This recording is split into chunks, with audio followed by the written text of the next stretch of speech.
Bien. El tema de ahora tiene que ver con los enlaces químicos. Todos los elementos, como se ve aquí en la gráfica, ¿sí? Todos los elementos, pongamos que cada uno sea de ellos, nunca se encuentran solos en la naturaleza. Nunca, nunca. De hecho, el oxígeno que nos enseñaron desde el inicio de escuela decían oxígeno O, pero no es así. El oxígeno siempre tiende a unirse con otro elemento. La razón las vamos a ver hoy día, porque él necesita ser estable. Tiene una relación, por decirlo así, como nosotros los seres humanos. Si tú vivieras solito en una isla, te mueres, ¿sí? Te deprimes y hasta llega. Los elementos, aunque son inanimados, ellos tienden a unirse por estar estable, ¿sí? Por estar acorde a la naturaleza. Bien, y vamos a hablar acerca de ello. Pasemos al siguiente. Ahí está, en tu página 86, en tu libro, la mayoría, ojo, de los elementos que forman la tabla periódica que tú la tienes aquí, no la encontramos solos, ¿sí? Mira, aquí tengo una tabla periódica distinta, de diferentes colores, ya tienes aquí lo que es nomenclatura y número atómico, porque ya eso es lo más importante y relevante para el día de hoy, y ellos no se encuentran solos, nunca, nunca, siempre están aliados el uno al otro. Explico un detalle, si me prestas atención, aquí tú ya reconoces que están los metales. Estos metales, entre metales, se saben fusionar. En el caso de los metales con los no metales, también se saben unir. Y también hay otro grupo que entre los no metales se une, y vamos a ver razones del por qué. Bien, un compuesto que es muy común en la naturaleza es el cloruro de sodio, y nosotros lo conocemos como la aleación de NaCl, o la sal común que tú tienes ahí en la mesa, ¿sí? Ahora, el cloruro de sodio es mucho más estable que sus elementos por separado, lo que quiere decir es que no vamos a encontrar el cloro en un lado y el sodio en otro lado. Ellos dos se han aliado mediante enlaces químicos para mantenerse estable, y vamos a ver por qué. Bien, el tema de hoy es enlaces químicos, y el enlace químico es nada menos que esa fuerza intramolecular que existe entre ellos, ¿sí? Para estar fuertemente unidos. Y aquí lo interpreta como el conjunto de fuerzas que mantiene unido a un átomo. Iones, ¿qué es iones? Es el número de electrones que está en la última carpa de un átomo. Aquí, en un libro creo que también está, tenemos el dibujo de un átomo, ¿sí? Y ese átomo nos dibuja prácticamente los orbitales y también los electrones en la última capa. Y a estos se les denomina iones, ¿sí? Entonces, es la unión de átomos, iones y moléculas cuando forman distintas agrupaciones estables. Agrupaciones, ¿sí? Tienen que ver con compuestos. Ya vimos esto, átomo y átomo forman compuestos. Ahora, la forma de enlace entre estos electrones, entre ambos átomos, hay de tres formas. Esto sí quiero que me prestes mucha atención. Tenemos enlaces iónicos. Eso apréndete de memoria. Enlace iónico, porque lo vas a escuchar siempre. Enlace covalente y enlace metálico. Bien. ¿Cuál es la diferencia entre los tres? Bien. La diferencia marca con el átomo que ellos se unen, ¿sí? De hecho, estamos hablando de un enlace que es un denominador común. Me adelanto un poquito a una materia. El iónico es la unión de un metal a un no metal. Bien, coge por favor la tabla periódica de elementos. Estamos uniendo en este momento esta zona, que son los metales, los alcalinos, alcalino-térreos, los de transición, ¿sí? Y con los no metales. Eso se llama un enlace iónico, ¿sí? Después vamos a profundizar por qué. Tenemos un enlace covalente. El enlace covalente, ¿sí? Es prácticamente la unión entre los no metales de la tabla periódica. Por favor, recoge de nuevo la tabla periódica y tú ya tienes que estar, ¿sí? Sociabilizado con todos los no metales. Por ejemplo, uno de los más conocidos, el monóxido de carbono, que significa nada menos que es un átomo de carbono con uno de oxígeno. O el dióxido de carbono, que es un átomo de carbono con 2 de oxígeno, por citar un ejemplo. Y tenemos también lo que es enlace metálico. Mira, el término mismo lo dice, metales, lo que significa que se unen entre metales, ¿sí? Es decir, todos los que están al lado izquierdo de la tabla periódica se unen y forman ese enlace metálico. Ahora vamos a hablar de cada uno de ellos. Bien, y aquí está. El enlace iónico es un átomo. Mira aquí. Habíamos hablado de que es un metal con un no metal. Cuando uno de ellos dona, ¿sí?, un electrón, o 2 electrones, o 3 electrones, y el otro recibe el electrón. Es decir, comparten, ¿sí? Comparten. Ve, por favor, aquí la gráfica. Bien, vamos a un enlace iónico. Aquí está. Este es un enlace iónico. Porque yo tengo por este lado a sodio, que es metal, y a cloro, que es un no metal. Mira, fíjate por favor en el orbital último. Na tiene ¿cuántos electrones en la última órbita? 1. Vaya a la tabla periódica de elementos. ¿De en qué grupo se encuentra? Si tú eres observador y ya aprendiste los grados de oxidación, entonces sodio lo encontramos en el grupo o familia de los alcalinos, ¿sí?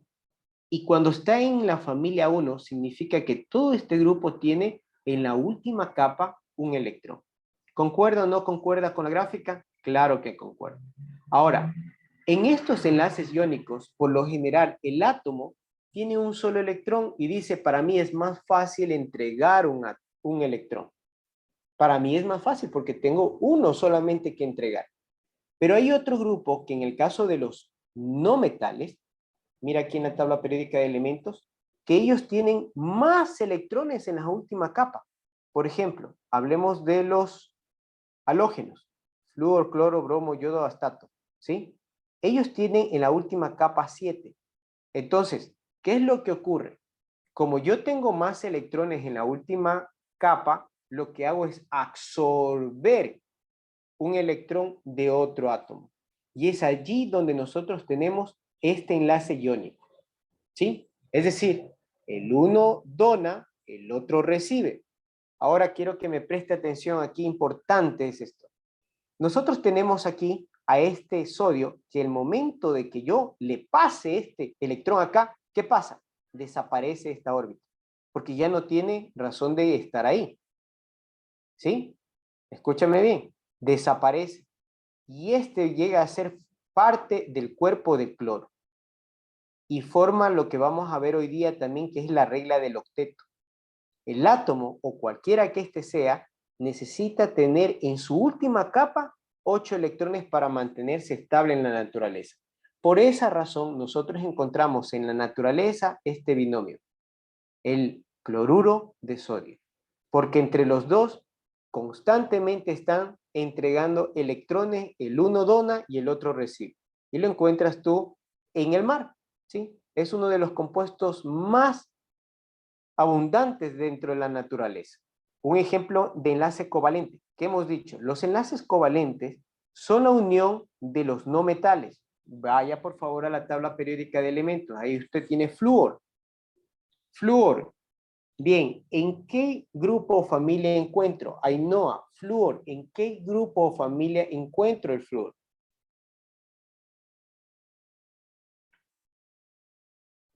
En la familia 17. En la familia, exacto, se llaman halógenos, en la familia 17. Esto quiere decir que el flúor tiene en esa familia, mira aquí, para que todos puedan observar, el 17 significa que tienen en la última órbita 7 electrones, ¿sí? Y acá, en el ejemplo, nosotros tenemos un difluor, que es nada menos que la combinación de los electrones de ambos. Me explico de otra forma. El flúor tiene 7 electrones en la última capa y necesita, para llegar a una regla del octeto, que son los 8 electrones, necesita solamente uno. Y él no se va a presentar en la naturaleza solo. Necesita la aleación con otro átomo. Y como tenemos a flúor al lado, ¿qué es lo que hace? un átomo de flúor se lo comparte al otro átomo de flúor y el otro también lo comparte. Y entre los dos están reciclándose ese electrón que se comparte. Lo voy a poner así en algo burdo, un ejemplo ahí. Los electrones, ¿sí?, que se comparten en los enlaces iónicos es como los interiores que tienen ustedes, ¿sí? No se comparten. Los interiores ustedes no se comparten ni con su hermano ni con nadie. Eso es suyo. Así son los electrones de los enlaces iónicos. Le entrega, se absorbe y ya no lo comparte. Mientras los enlaces covalentes lo que hacen que ese electrón se comparten. Es como una camiseta. Yo estoy con uno de ustedes y he sudado y le digo, préstame la camiseta. Ah, eso sí te puedo prestar. Se comparte, ¿sí? Un ejemplo ilustrativo. Ahora, los enlaces metálicos, como el término dice, entre metales, ¿sí? No se ha puesto un ejemplo así sencillo, porque nunca los metales se encuentran solamente dos unidos. Siempre se encuentran unidos en masa. Siempre, siempre. ¿Por qué? Porque como tú puedes ver en la tabla periódica, muchos de ellos, y los que ya saben grado de oxidación, se han dado cuenta que no tienen ni 5, ni 6, ni 7. Algunos de ellos tienen 2, 3, nada más de los electrones en la última capa. Para poder llegar a la regla del octeto se necesita la unión de varios átomos. Por eso los enlaces metálicos siempre se encuentran muchos, no dos, sino 10, 20, 30, 40, 50 en masa, ¿sí? Y a esto se le denomina las nubes de electrones. Como dice él, dice, los electrones de los átomos metálicos, perdón, tienen libertad de movimiento. Es decir, no se comparten, no están fijos, simplemente viajan, ¿sí? Están en constante movimiento de un átomo al otro. Por eso se le denomina esto mar, o en otros libros que se encuentra la nube de electrones. Lo explico de una forma más sencilla. Si yo tengo aquí el oro, y tengo el oro, tengo otro oro, entre ellos tienen que compartirse los electrones. Y el electrón no es que se pega al segundo oro, no, ni al tercero, no, simplemente viaja, están en constante movimiento. Por eso se le denomina mar o nube de electrones. Bien, pregunta chicos. El subtema, el símbolo de Lewis, es una representación, ¿sí? Nosotros ya sabemos que el átomo tiene un núcleo, tiene orbitales, tiene electrones, tiene neutrones, tiene protones, pero yo quiero hacer una fórmula y quiero representarla en un libro, en un cuaderno, para que la descendencia o los chicos o los estudiantes de futuros años sepan cómo hacer una fórmula. ¿Qué es lo que pasa con Lewis? Lewis en 1875-1946 se inventa una forma de cómo transcribirlo, cómo escribirlo. Bien, y es nada menos que la gráfica de un átomo con los electrones de la última órbita. Bien, lo que dice aquí, los principales actores de una combinación o un enlace son los electrones. Por eso nosotros al principio escuchamos de que los electrones son los que participan en las funciones químicas de los elementos. Y a estos se les conocen como electrones de valencia. En algunos, si van a ver, por ejemplo, algún youtuber que explique esto, ustedes van a escuchar, por ejemplo, dirán los que están en los últimos orbitales, o los electrones de valencia, o los electrones de la última capa, los que están en los electrones en la zona periférica. Todos ellos hacen referencia a los electrones que se encuentran al final. Acá yo tengo un gráfico. Aquí está. Por ejemplo, hablemos del sodio. ¿Cuál es la valencia de este? 1. ¿Por qué? Porque es el electrón que está en la última capa. ¿Cuál es la valencia de cloro? ¿Cuál es la valencia de cloro? Tabla periódica. ¿Cuál es la valencia del cloro? ¿Quién? Nati. ¿Cuál es la valencia del cloro?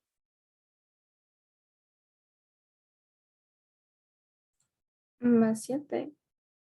Correcto. 7. Ya sabes utilizar la tabla periódica. Simplemente escuchas, miras la tabla periódica y dices, ah, está en el 17, es 7.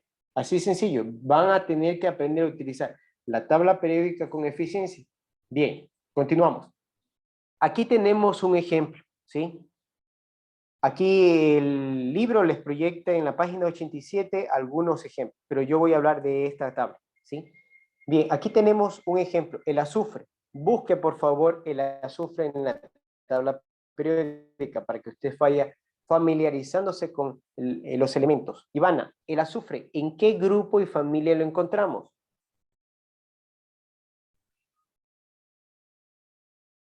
En el 16. Correcto, en el 16, en el grupo de los oxigenados, ¿verdad? ¿En qué periodo se encuentra? Para que todos lo ubiquen. Usted ya sabe el grupo y el periodo. ¿En qué periodo está? En el 3. Correcto. Entonces, todos vayan al periodo 3 y en la familia 16, o los oxigenados. Y ahí lo encuentran. Bien. ¿Qué dice que está en el 16? Lo que significa que me está diciendo que tiene 6 electrones en la última órbita. Y lo podemos saber de distintas formas. Ustedes ya saben hacer lo que es una configuración electrónica, ¿sí? Ustedes ya saben lo que son los números cuánticos. Los números cuánticos decían lo siguiente, que los números representaban a los niveles. Este significa que tiene 3 órbitas, ¿sí? El azufre tiene 3 orbitales y tiene sus niveles S y P, ¿no es cierto? Habíamos mencionado que en el S tiene como máximo 2 electrones, no puede ir más. Y en el P puede ir hasta 6. Pero, según la configuración electrónica, este tiene 3 en las últimas, ¿no? No vamos a nombrar todo. 3S2, 3P4. Significa que los electrones 2 y 4 están en este orbital. Y él lo que hizo es lo siguiente. Vamos nosotros a plasmarlo en un libro. Bien, los 6 orbitales los vamos a poner distribuidos en el átomo. Y aquí está 1, 2, 3, 4, 5, 6. Si yo cojo el cloro, mira aquí, anda por favor a la página 87 o mira acá. Si yo tomo el cloro, ¿cuántos electrones disponibles tiene él para compartir? Voy a la configuración electrónica, busco el nivel más grande. ¿Cuál es el nivel más grande? 3, ¿sí? ¿Cuáles son los subniveles del 3? Es S y P. ¿Cuántos electrones tengo yo allí? 2 y 5. Significa que cloro tiene disponible ¿cuántos electrones? 7 electrones para poderlos compartir con otro átomo. Y así sucesivamente. Puedes verificar en cualquiera de ellos, ¿sí? Se me ocurre, aluminio. Anda a la tabla periódica de elementos, busca aluminio. ¿Dónde está aluminio? Bien, para continuar, está en la familia 13. ¿Qué significa? Que tiene 3 electrones en la última órbita. ¿Qué dice la configuración electrónica? Buscamos, ¿sí? ¿Qué dice? En el nivel 3, en los subnivel S y P, tenemos 2 más 1, 3. Y aquí está. Y es una forma sencilla de graficarlo para poder llegar a hacer todos esos compuestos que nosotros necesitamos hacer. Y aquí lo explica, dice, en el caso de S, los dos del orbital, ¿sí?, de la energía 3 se encuentran en el S y en el P se encuentran 4 electrones en el grupo de energía 3. Ya lo expliqué acá y tú lo puedes hacer en una configuración electrónica. Bien. Anda de nuevo a la tabla periódica de elementos, ¿sí? Habla la tabla periódica de elementos y mira lo que dice aquí. Los puntos se colocan en los 4 lados del símbolo atómico. Siempre se deben repartir 2 a ambos lados. Nunca vamos a encontrar 9. Nunca. Porque vamos a escuchar la regla del octeto. ¿Qué significa? Que cualquiera de los átomos lo que necesita es tener 8 electrones para mantenerse estable. Entonces, ¿qué dice Lewis? Que vamos a repartir en los puntos cardinales 2 puntos, que significarán 2 electrones que están disponibles para poder compartir con otro átomo. Si tú miras en la primera fila, ¿sí?, en el primer grupo de familia, ahí tenemos litio, sodio, potasio, rubidio, cesio y francio. Y aquí te pongo un ejemplo, litio y sodio. ¿Te das cuenta? En la configuración de Lewis, ¿cuántos electrones ellos tienen? 1. Buscamos en la segunda familia o grupo. Berilio, magnesio, calcio, estroncio, bario y radio. ¿Qué significa? Que ellos que están en el segundo también tienen solamente 2 electrones que compartir. Y así sucesivamente. Tú puedes ver carbono y silicio. ¿Dónde se encuentran? En el grupo familia 14. ¿Qué significa? Que ellos tienen 4 electrones a disposición para poder combinarse con otro elemento. ¿Sí? Como dice aquí, observa que el número de electrones de valencia de los elementos pertenecientes al mismo grupo es el mismo. ¿Sí? Es decir, todos los que encajonamos en ese grupo, si yo se me ocurre hablar de nitrógeno, y tú ya sabes que el nitrógeno tiene 5, yo necesito saber cuál es la familia de los nitrogenados. Nitrógeno, fósforo, arsenio y antimonio. Y tú inmediatamente ya detectas que están 5 electrones disponibles para poderlos compartir con otro átomo.